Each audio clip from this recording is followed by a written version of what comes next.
Hoje eu vou comentar sobre o livro Proclamem nas Montanhas, do autor norte-americano James Baldwin.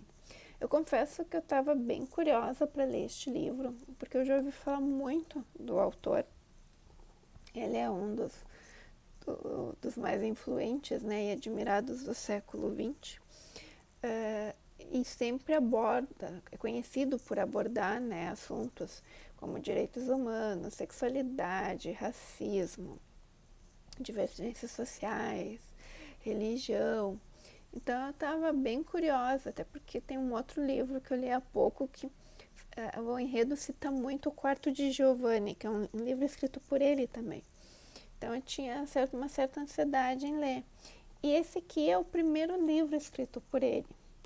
E não só escrito, não é só uma ficção, porque ele tem muita autobiografia, né? Tipo, a história dele contribuiu para construir a história do John Greens, que no caso seria o personagem principal aqui, já que das 3 partes do livro, né, a primeira e a terceira parte tratam de um dia na vida do John. E é exatamente o dia que ele está completando 14 anos. E nesse dia, parece que ninguém lembra disso, né? Ele é um menino que a gente chamaria de um bom menino, ele é estudioso, ele é esforçado, ele é educado. Só que, por exemplo, ele não vê isso fazer os olhos do pai dele brilhar, por exemplo. Mas o irmão mais novo, que é rebelde, problemático, já tem muito mais a atenção desse pai, que inclusive rouba um pouco da cena no dia do aniversário do guri. E nesse dia ele acaba, ele ganha, inclusive, né, um dos momentos que alguém tá ligado que é aniversário dele, que ele ganha um dinheiro escondido da mãe dele para ir no cinema. Ele começa a advogar, né, sobre a sexualidade dele, sobre as relações que ele tem com a família, que é uma família extremamente religiosa, cheia de regras. Então, e sobre ele mesmo, ele está no momento de se descobrir ali. E nesse dia, inclusive, ele tem que ir para a igreja ajudar a arrumar, porque vai ter sermão mais tarde. Então, no lugar de uma festa, ele vai arrumar a igreja, né, que mais tarde vai todo mundo para lá para participar, né, do sermão, no caso. E aí no meio, que é a parte 2, o que a gente vai conhecer é sobre os adultos, né, que meio que norteiam a vida dele. Então, tu tem o pai, o Gabriel, a mãe, a Elizabeth, e a Florence, que é a tia irmã do Gabriel. E até o autor chama de preces, né? A prece de Gabriel, a prece de Florence. E aqui tu tem um retorno, né, de como eles eram no passado.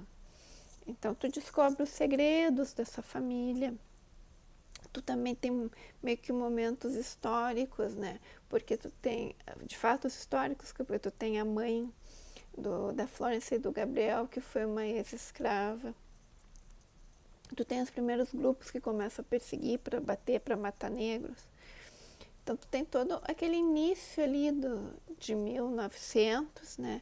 Até aqui que é 1930, quando eles estão morando no Harlem, Nova York. E esse menino, né, tá se descobrindo entre sermões, passagens bíblicas. No geral, agora eu vou dizer o que eu achei.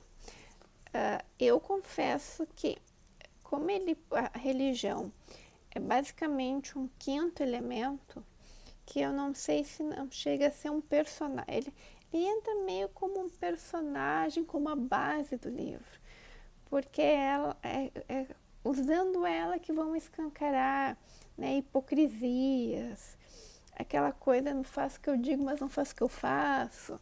Né?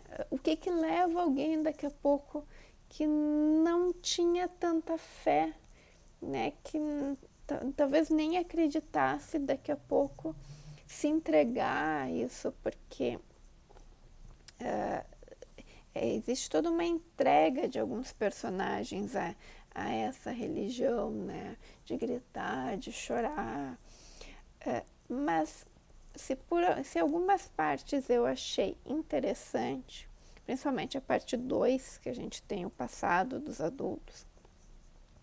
Eu confesso que a parte do dia dele, por ter tantas referências bíblicas e sermões, para mim ficou um pouco mais arrastado, né? Eu achei uma leitura mais pesada, eu não conseguia engrenar, até porque os capítulos, né, da parte 1 e da parte 3 são, ele não tem vários capítulos, ele é um capítulo longo, e aquilo para mim foi um pouco maçante.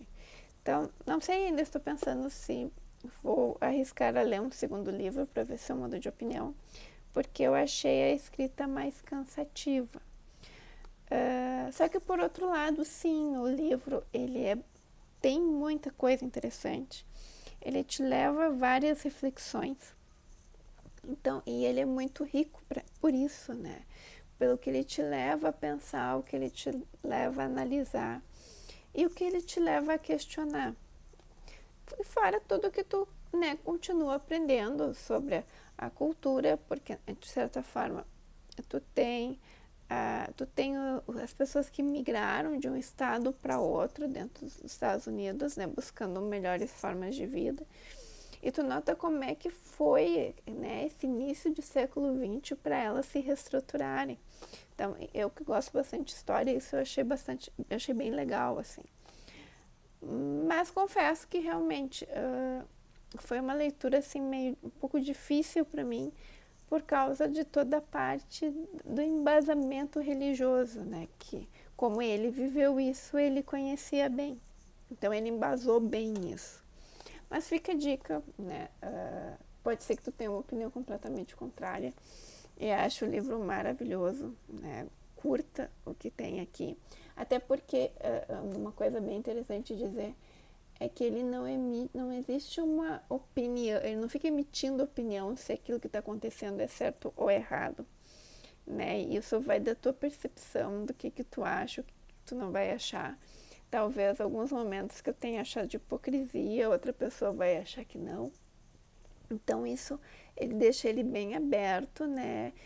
Justamente para fazer o que é o papel do livro, né? Da gente ler, acabar dividindo um pouco das próprias vivências e chegar daqui a pouco a novas conclusões, opiniões, reflexões.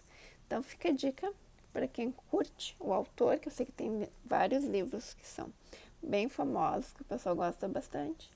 E se você já leu, gostou, não gostou, pode deixar nos comentários para a gente trocar uma ideia.